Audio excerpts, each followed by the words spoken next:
नमस्कार बच्चों, इस YouTube चैनल पर राजेश सर आपका स्वागत करते हैं। बच्चों 2023 का वार्षिक परीक्षा का जो बोर्ड परीक्षा ने मॉडल पेपर तैयार किया है केमिस्ट्री का, वो आपके सामने है। बच्चों मॉडल पेपर किस तरह का आएगा इस बार बोर्ड एग्ज़ाम में देखते हैं। इसमें जो देखो, ये जो पेपर होगा आपका 56 नंबर का पूरा पेपर है और इसमें 3.25 घंटे का ही पेपर होगा और 56 नंबर आपको इसमें लाने होंगे। इसमें सामान्य निर्देश हैं बच्चों। परीक्षार्थी सर्वप्रथम अपने प्रश्न पत्र पर नामांकन अनिवार्यतः लिखे। सभी प्रश्न अनिवार्य हैं। प्रत्येक प्रश्न का उत्तर दी हुई उत्तर पुस्तिका में ही लिखें। जिन प्रश्नों में आंतरिक खंड हैं उन सभी के उत्तर एक साथ ही लिखें। प्रश्न पत्र के हिंदी और अंग्रेजी रूपांतरण में किसी प्रकार की अगर त्रुटि, अंतर या विरोधाभास होने पर हिंदी भाषा के प्रश्न ही सही माने जाते हैं। ठीक है बच्चों, ये कुछ निर्देश थे इस पेपर के। अब ये जो पेपर है ये बच्चों टोटल 4 खंडों में बटा हुआ है। इसमें सेक्शन ए, बी, सी और डी है। तो पहला जो सेक्शन ए है, इसमें जो प्रश्न आएंगे बच्चों, देखते हैं किस तरह के प्रश्न है। इसमें ऑब्जेक्टिव टाइप के जो प्रश्न हैं 9 प्रश्न हैं और प्रत्येक प्रश्न 1 नंबर का है। वस्तुनिष्ठ जो प्रश्न है, इसमें पहला प्रश्न है, निम्नांकित प्रश्नों में दिए गए विकल्प का चयन कर उत्तर पुस्तिका में लिखें। प्रश्न नंबर 1, प्रतिरोध का व्युत्क्रम होता है। इसमें 4 ऑप्शन है बच्चों, जो ऑप्शन सही है वो आपको टिक लगाना है। ये केवल इस बार मैं अभी केवल प्रश्न बता रहा हूँ। अगला जो मेरा वीडियो होगा उसमें प्रश्नों के साथ आपको उत्तर भी बताए जाएंगे, यानी पूरा सॉल्व्ड पेपर आपको बताया जाएगा।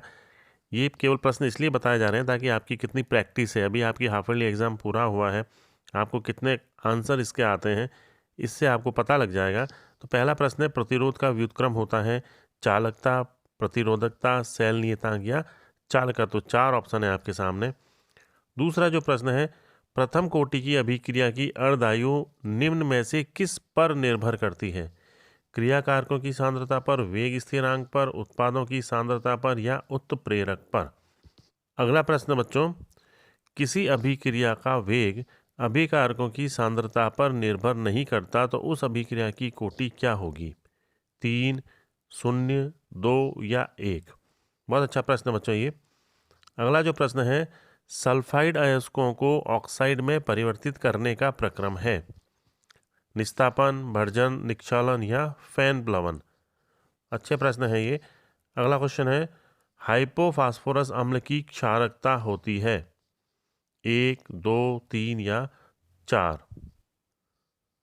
द्विदंतुर लिगेंड है SCN- C2O4-2, CO3-2 या EDTA-4। तो ये 4 आपके सामने लिगेंड दिए गए हैं। इसमें आपको बताना है कि कौन सा ऐसा लिगेंड है जो द्विदंतुक है। बाइडेंटेड लिगेंड के बारे में आपको बताना है। मोनोहाइड्रिक एल्कोहल का उदाहरण है ethylene glycol, glycerol, isopropyl alcohol या कैटेकॉल। तो आपको इसमें बताना है बच्चों, मोनोहाइड्रिक यानी जिसमें केवल एक OH समूह हो, ऐसा कौन सा एल्कोहल है इसमें से जिसमें केवल एक ही OH ग्रुप उपस्थित होता है। अगला प्रश्न है, निम्न में से सर्वाधिक अम्लीय है? कौन सबसे अधिक अम्लीय है? फॉर्मिक अम्ल, एसिटिक अम्ल, प्रोपियोनिक अम्ल या ब्यूटाइरिक अम्ल। बहुत ही अच्छा प्रश्न है ये बच्चों। अगला जो प्रश्न है, निम्नलिखित में से आवश्यक एमिनो अम्ल हैं? ग्लाइसिन, वैलिन, ग्लूटेमीन या एस्पाराजीन।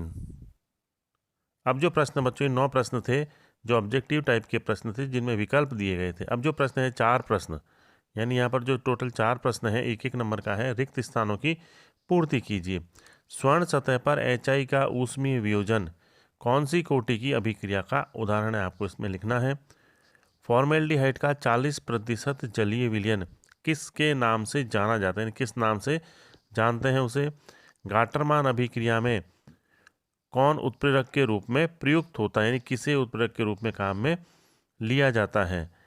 इसी में ही चौथा जो क्वेश्चन है, स्वाद में मीठे नहीं होते अतः इन्हें अशर्करा भी कहते हैं। इसका आपको उत्तर लिखना है। अब जो प्रश्न बच्चों वो है अति लघुतरात्मक टाइप के प्रश्न। सेक्शन ए की ही अपन बात कर रहे हैं। 8 क्वेश्चन ऐसे होंगे 1-1 नंबर के जो अति लघुतरात्मक टाइप के, very short answer type question होंगे। प्रथम कोटि की अभिक्रिया की समाकलित वेग समीकरण लिखिए। चुंबकीय पृथक्करण विधि का आरेखीय नामांकित चित्र, केवल आपको चित्र बनाना है। 1 नंबर का क्वेश्चन है ये भी। हाबर प्रक्रम के अनुसार अमोनिया उत्पादन के लिए प्रवाह चित्र बनाइए। नाइट्रोजन मोनोऑक्साइड की ओजोन के साथ अभिक्रिया की रासायनिक समीकरण लिखिए। ओलियम का रासायनिक सूत्र लिखिए। एथेनॉल को सांद्र H2SO4 की उपस्थिति में 443 केल्विन पर गर्म करने पर प्राप्त उत्पाद का नाम लिखिए। बहुत ही अच्छे प्रश्न है ये। पिक्रिक अम्ल का रासायनिक सूत्र लिखिए। निम्नांकित को अम्लता के आरोही क्रम यानी बढ़ते क्रम में व्यवस्थित कीजिए।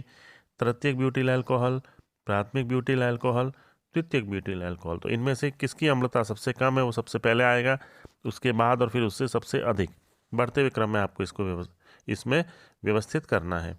अब बच्चों जो क्वेश्चन है वो सेक्शन बी की अपन बात करेंगे, खंड बी में। ठीक है, 1.5 नंबर के क्वेश्चन हैं इसमें, लघुत्रात्मक टाइप के प्रश्न है। प्रश्न नंबर 4 है, सरल घनीय जालक में संकुलन क्षमता परिकलित कीजिए।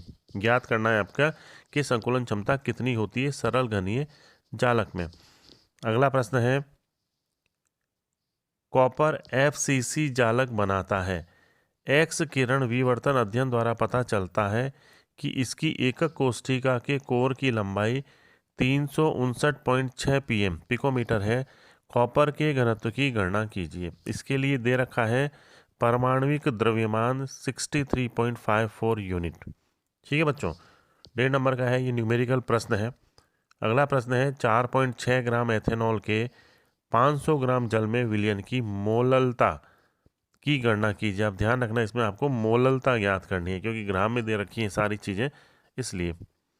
अगला प्रश्न है, एक वैद्युत अनअपघट्य के 2 ग्राम को 200 ग्राम जल में घोलने पर इसके हिमांक में 0.20 केल्विन की कमी हो जाती है। जल का हिमांक अवनमन स्थिरांक 1.68 किलो केल्विन किलोग्राम प्रति मोल है। ठीक है ना, इसमें केल्विन किलोग्राम प्रति मोल है। विलय का मोलर द्रव्यमान ज्ञात कीजिए। आपको इसमें मोलर द्रव्यमान ज्ञात करना है। अगला प्रश्न है, Mn+2 आयन का चुंबकीय आघूर्ण ज्ञात कीजिए कि इसका चुंबकीय आघूर्ण कितना होता है। अंतराकाशी यौगिक के कोई 3 भौतिक और रासायनिक अभिलक्षण लिखिए। आपको इसमें 3 भौतिक और रासायनिक अभिलक्षण लिखने हैं। अगला जो प्रश्न है, ईटार्ड अभिक्रिया पर टिप्पणी लिखिए। हेल फोलार्ड जेलेंस की अभिक्रिया पर टिप्पणी लिखिए। स्रोतों के आधार पर 3 प्रकार के बहुलकों के नाम और प्रत्येक का एक एक उदाहरण लिखिए कि स्रोत के आधार पर बहुलक कितने प्रकार के होते हैं और उनका एक एक उदाहरण भी आपको लिखना है। अगला प्रश्न है, निम्नांकित बहुलकों के एकलक का नाम लिखिए। यानी ये बहुलक कौन कौन से एकलक से मिलकर बने होते हैं। Nylon 6, Teflon, neoprene. अगला प्रश्न है, संश्लित अपमार्जक के 3 वर्गों के नाम लिखकर प्रत्येक का एक उदाहरण दीजिए। डेटॉल के 2 अवयवों के नाम लिखिए। सैकरीन का रासायनिक नाम आपको लिखना है, इसका रासायनिक नाम क्या होता है। ये बच्चों सेक्शन बी के प्रश्न थे। अब अपन बात करेंगे सेक्शन सी की, यानी खंड सी में कौन कौन से प्रश्न हैं। 3 नंबर का प्रश्न होगा बच्चों प्रत्येक प्रश्न।